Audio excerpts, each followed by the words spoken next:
everybody, this is Tox from critshappen.com. Thanks for watching and welcome back. This is a little bit different angle than normally of the game room, but for good reason.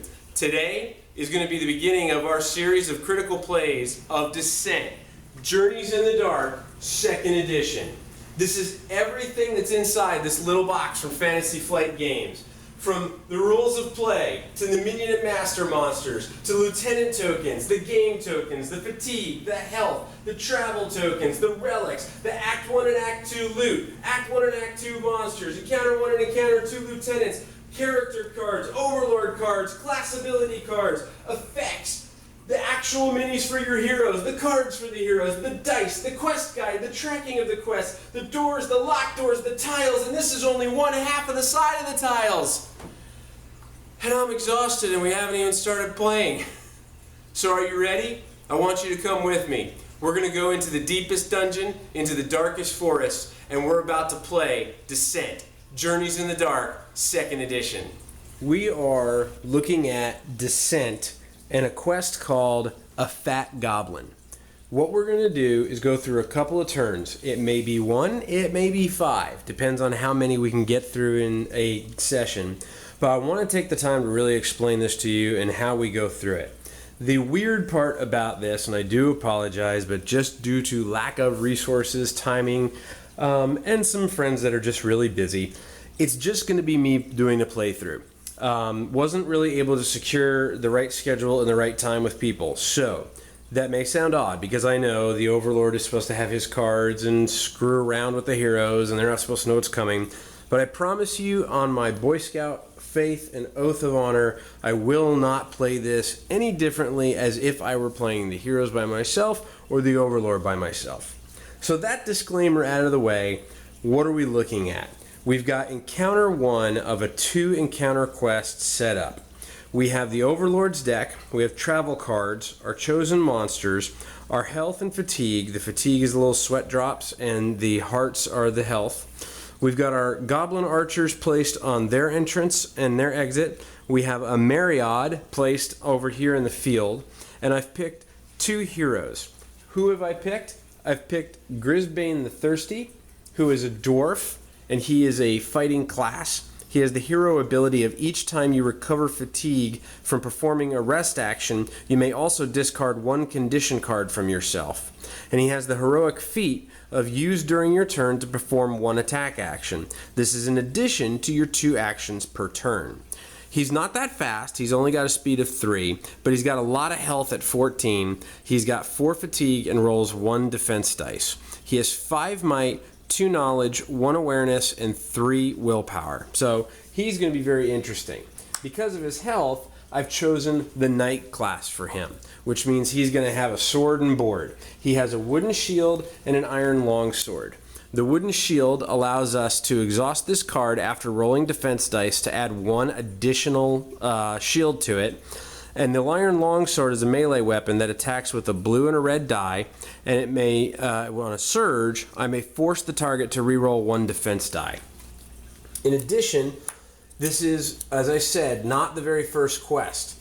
So I'm going through and having finished the first quest, these guys have each gained 1 experience already. So the knight starts with Oath of Honor, which says to, this arrow means it's an action, it's something that you would do on your turn. It does not mean tap, like many of us ex-Magic players or current Magic players think. It says choose another hero within 3 spaces of you whom has a monster adjacent to it. Place your hero figure in the closest empty space adjacent to the monster and perform an attack with a melee weapon against that monster. So those are the starting cards for the knight, but with 1 experience we've gone ahead and picked up Advance. You'll see this is 1 experience here, and in between quests you can level up your characters with the experience you gain. This says, after defeating a monster with an attack using a melee weapon, exhaust this card, which means to tap it, and move you up to your speed and perform an additional attack. Very, very good. Who's our other hero of the day? Well, Widow Tara. Widow Tara has the hero ability of once per round after you roll dice for an attack, you may re-roll 1 attack or power die. You must keep the new result. What's an attack and what's a power die? Well, the blue is the attack and the red and the yellow are the power dice. Why is that a good ability? Because if you get that X, that means you miss your attack, so it'd be really nice to be able to re-roll that attack die. In addition, Widow Tara also says for heroic feat, and this is an action, it says perform an attack. This attack affects 2 different monsters in your line of sight. One attack roll is made, but each monster rolls defense dice separately. Both monsters are considered targets for your attack. A little bit faster speed of 4, a little bit less health at 10. She's got, or he, I don't know if it's a she or he actually, I'm assuming it's a she. 4 fatigue, 1 white defense dice, 2 might, 4 knowledge, 2 awareness, and 3 willpower. So pretty well-rounded character.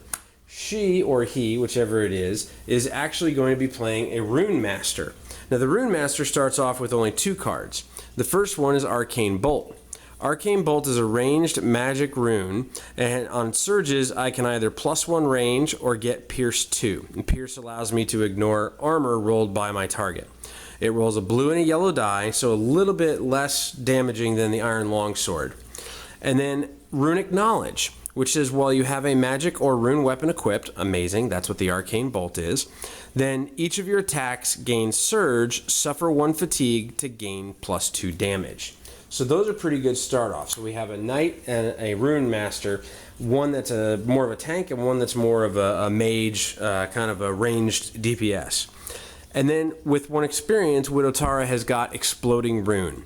For 1 experience, you use an action, perform an attack with a rune weapon, the attack gains Blast. What is Blast? Glad you asked. If I attack something with Blast, every adjacent target next to it will also take damage from the attack. They still get to roll their defense like normal, but they would take damage from the attack. So let's go ahead and travel to a fat goblin. But we're there. No, we're not there. For anyone that may remember, there is a map on the back of the quest book. And every time you start off in a quest, you start in Arin and travel to wherever you're going, in this case a fat goblin. And there's places for all different encounter 1s and encounter 2s. So as part of the major quest in the Journeys in the Dark, we're going to travel from Arin to a fat goblin. We have to travel through a road, and a plains. So we have travel cards that are going to affect us. Before we do that though, we must shop. We're still in Arin. We gained 100 gold from our first quest. Just trust me on that. So we go to Encounter 1 shop. What happens is you flip over 1 card for each hero. So in this case, there's 2 heroes, plus 1 additional card. So in a full 5-player game, you would end up with 4 cards, 1 for each hero, and then 1 additional card. So let's take a look at what we've gotten. We have Sunburst, which is a magic rune. Well, Widow Tara would like that, but it costs 125 and we can't afford it. We have a Sling, which is a ranged weapon. It's exotic. With a Surge, it adds 1 range and 1 damage, or it can stun. We can afford that, and it's a blue and a yellow die. But it's only exotic and not a magic or a rune weapon, so Widow Tara would really be hurting herself for taking that. We also gain leather armor. You gain +1 health, and that's only 75. Let's go ahead and buy that. We'll take the 100 gold and put back 25, and we'll actually give that to Grisbane the Thirsty. Now normally these get shuffled back in. I'm not going to do that because this is the only Act 1 we're going to go shopping in for this series of videos. But so now Grisbane the Thirsty has leather armor and +1 health and has 15 total health to start the quest. Now back to our traveling. Before we even get to fight in the quest, or the first encounter of the quest, we'll travel. And again, if you remember, we're going through a road, and a plains. So we turn over the first card, and we get, for a road, no event. So that's actually good, so nothing happens. Then we go to the second icon, which is also a road, and this one has an action. It says you find a hidden path and make excellent time. Do not draw a travel card for the next travel icon you stop at this phase. So that's great. We would normally have to draw one for a plains, but we don't have to. Just for giggles, we'll see what it is. But had we had to draw this, it says you come across a collection of moss-covered standing stones. Each hero tests their willpower and suffers 1 fatigue if he fails. If all heroes pass, each hero draws 1 search card. So that really would have been nice, but because of the second one, we're going to go ahead and pass that. And now, we start our encounter at the beginning of a fat goblin. So what happens at the beginning of quests? Well, as you know, the Overlord gets a choice of some things. For instance, in this quest setup, it says under monsters, I'm allowed goblin archers and one open group. Well, the open group I chose was the Myriad. Now, how do I know I can choose that? Because up here in the corner is a forest and a temple, and anyone that has a matching symbol on the back of their card of either a forest or a temple, in this case it's just the forest, and that's fine, doesn't have to match both, I can use them. We have 2 goblin archers that are minions and 1 master per the back of the card. It tells me in a 2-player game or a 2-hero game, I have 2 minions and 1 master. And for a Myriad, it tells me 1 minion and no master. So why pick a minion or a simple minion with no master? Well, for this minion has the ability when he attacks to immobilize, and immobilize is going to stop people. Let me explain why I need to stop people. Encounter 1 of a fat goblin. Reports of goblins besieging the farmlands north of Arin have brought you here, and judging by the smell of smoke in the air, none too soon. You ready your weapons and rush forward, only to be met by a blood-spattered man in rough, simple clothes. Goblins, he shouts. They're stealing everything what isn't nailed down and burning what is. They've got me, brother. They've got Frederick. You best save what crops you can, or Arin will have a hungry winter. But what could be making the goblins so voracious? In Encounter 1 of the Fat Goblin, each one of these red tokens in the farm represents a bundle of crops. The goal of this quest, if you're the Overlord, is to steal as many crops as you can with your goblin archers and exit off the map through here. If you're the heroes, you want to store as many crops as possible. Now the heroes and the goblins can spend an action if they're adjacent to or on top of the crops to pick it up. And then as the goblins, you want to get out and off the map. As heroes, you want to store them. And that's what these 2 additional spaces are for. If my hero is here and I use an action to pick it up and then move in here, on my next turn I can use an action to store it in here. And if that happens, then the heroes secure that bundle of crops for Arin's winter.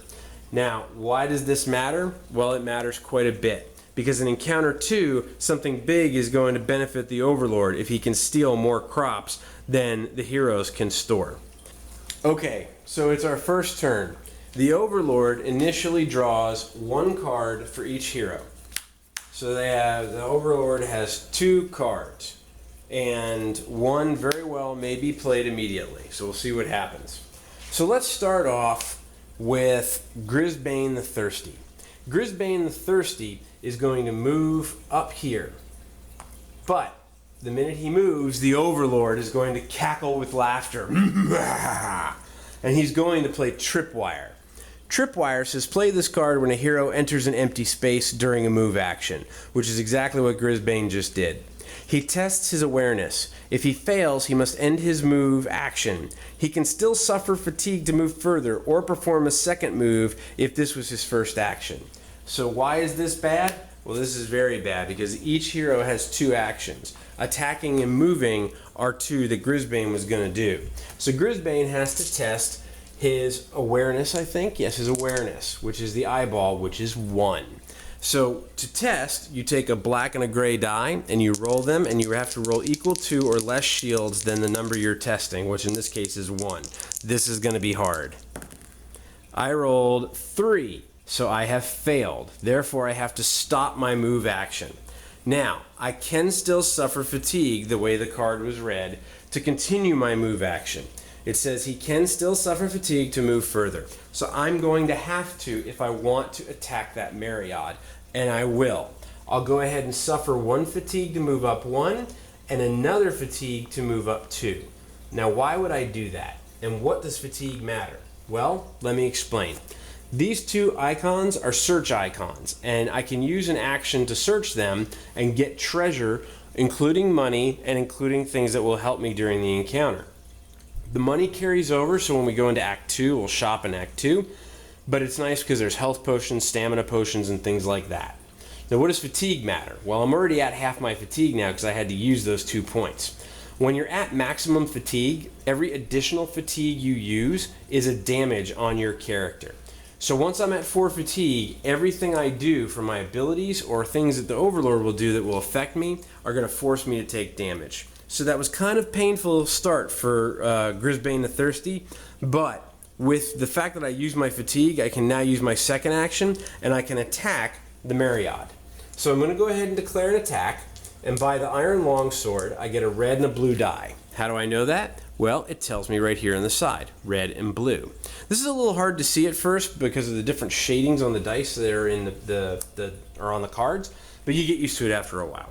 So I have a red and blue. And then I look at the defense of the Myriad. Well, the Myriad has a split card like all monsters do. The top half is for the tan monsters, the bottom half is for the red monsters. These are minions, these are masters. In all cases, he has a melee attack, so he has to be adjacent. But he has reach. What does reach say? Well, if you ever want to know, you just flip over the card. The monster may attack targets up to 2 spaces away, so he's kind of like range, but those big ugly tentacles are going to come get me. So he rolls a black defense die, which is really, really good. And he has 5 health. So let's go ahead and start off by attacking him. So the defense pools and the attack pools are brought together at the same time, and they're rolled at the same time. So let's see what we get.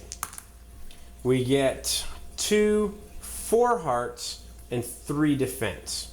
So does this help us, or are there any abilities we can do to inflict damage? We didn't get any surges, so we can't. Doesn't look very good. But between the 4 attack, 4 hearts, and 3 defense, the Myriad will at least take 1 damage. He has 5 health, so that's a good start to putting some damage on him. Now, Widow Tara gets to go. Both actions are completed. This purple card, these purple icons will represent Grisbane. He turns over his card to show that he's done. That keeps the Overlord in check, so the Overlord knows who's gone. And it keeps the heroes in check, so they know who's gone. So Widow Tara has range. And as you may have seen in some of the previous videos, this attack would have had 4 range on it. Now he's melee, so it doesn't matter, but Widow Tara is going to need range.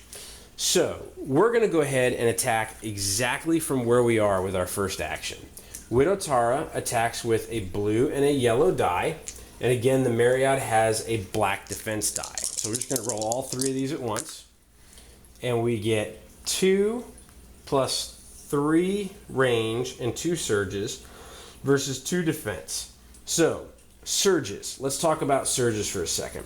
This attack for Arcane Bolt says surge plus 1 range and surge pierce 2. You can't just keep pumping things. You can only use 1 surge per attack per each surge ability. So, I can do a couple of different things here. You use your surges after the dice are rolled. So I know I've done 2 damage, and I know he's blocked 2. So, I could either use 1 surge to pierce 2, and another surge to give me range. But I have 3 range, 1, 2, 3. I'm good on that. I don't need it. So what I'm going to do is I'm actually going to use my Runic Knowledge, and I'm going to suffer 1 fatigue to add plus 2 hearts, and use my second surge to put it into pierce. So the pierce will ignore these 2 armor and add 2 hearts, so I've done 4 total damage. And with that 4 total damage, I kill the Myriad already. Unbelievably good start for the heroes. But it's not that bad. So we'll see what happens for the Overlord here. Now, Widow Tara has another action, so she can move as well. And we'll move her up to her speed, 1, 2, 3, 4, and that will be the end of the hero's turns. Now, the goblins. The first thing the Overlord does is he draws a card. And he's a little upset because his big bad Myriad is gone. So the first thing we're going to do is the goblins will move. Now the monsters are a little different. The heroes can attack twice in a turn. The monsters cannot. The monsters can do everything else a hero can do, but they cannot attack twice. So the first thing we'll do is we'll move. The movement on the tan and the minion and the master archers are 5 for both. So we're going to go ahead and go 1, 2, 3, 4, 5. 1, 2, 3, 4, 5. Then we're going to go 1, 2, 3, 4, 5. 1, 2, 3, 4, and 5. And finally, 1, 2, 3, 4, 5. 1, 2, 3, 4, 5. So the archers are in pretty good range right now. Now you may think, well, if I'm the heroes, I could just come in and start attacking like crazy and going after those 3 archers and just kill them.